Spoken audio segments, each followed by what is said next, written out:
the frequency is deepening.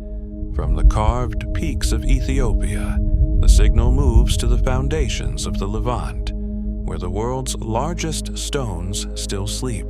The stone of the pregnant woman, a 1,200-ton titan that no modern crane can lift. Today, we unbind the mystery of the heaviest hewn stone in human history. Located in the quarry of Baalbek, this single block of limestone weighs as much as 3 Boeing 747s. It remains attached to the bedrock, an unfinished piece of a global machine. To move this block would require engineering we are only beginning to understand. Yet, for the teachers, this was merely a foundation stone. There are no signs of primitive percussion. The stone appears to have been separated with a focused energy, leaving behind a surface as smooth as a modern industrial cut.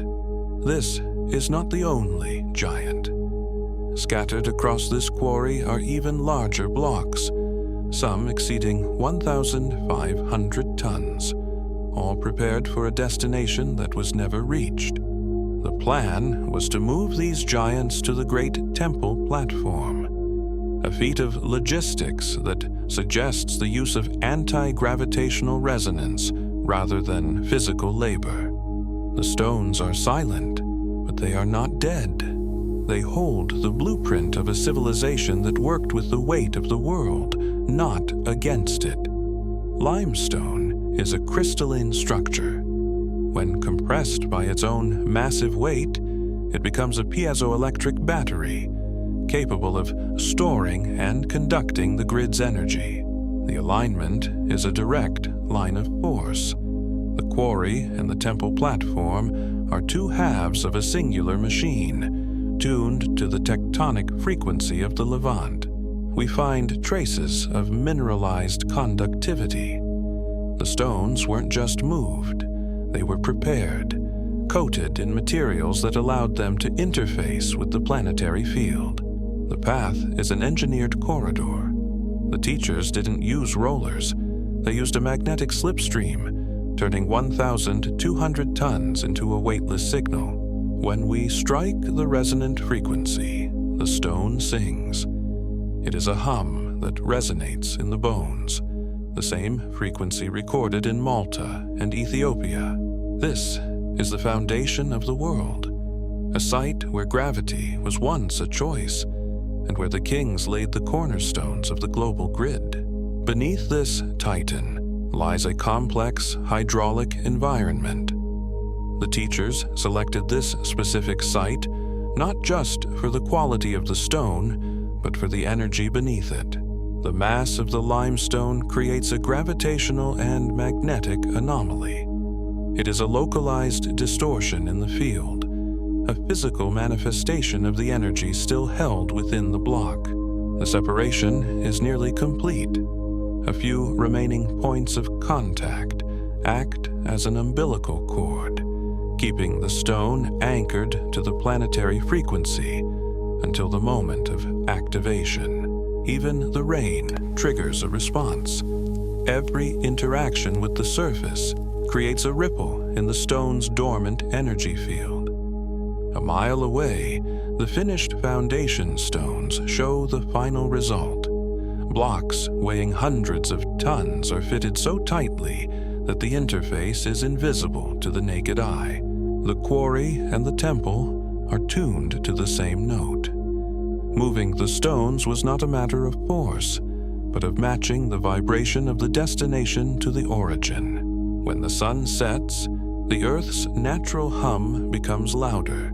The quarry acts as a megaphone, amplifying the low-frequency vibrations of the Lebanese fault line. We have recorded a persistent heartbeat, a rhythmic oscillation that suggests the stone is still functioning as a storage capacitor for the global grid.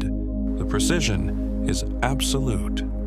The kings didn't just build, they fused the mountain into a new, functional geometry. If we apply the Malta frequency to this mass, the weight becomes a variable. The kings used sound to create a localized void, allowing the giants to move like clouds. The records of the ancients aren't myths. They are encoded technical manuals, describing the process of unbinding gravity from the stone. Our most powerful rockets cannot lift this block. Our technology is focused on thrust, but the teachers were focused on resonance.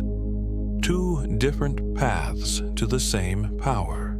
The density of the limestone allows it to hold a resonance for minutes.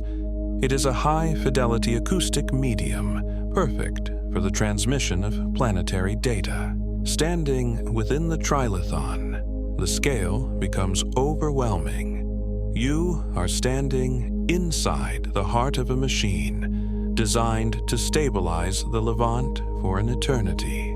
The data is locked. We have the harmonic coordinates for the next lock in the global grid, a site that moves from the static weight of the Levant to a dynamic system of elevation and flow. Baalbek was never just a building site. It was a calibration point. By unbinding the mystery of these 1,200-ton titans, we uncover the blueprint for a technology that saw the Earth not as a collection of resources, but as a singular, vibrating circuit. When we map the resonant frequencies of these foundations, we find they are perfectly tuned to the tectonic heartbeat of the region.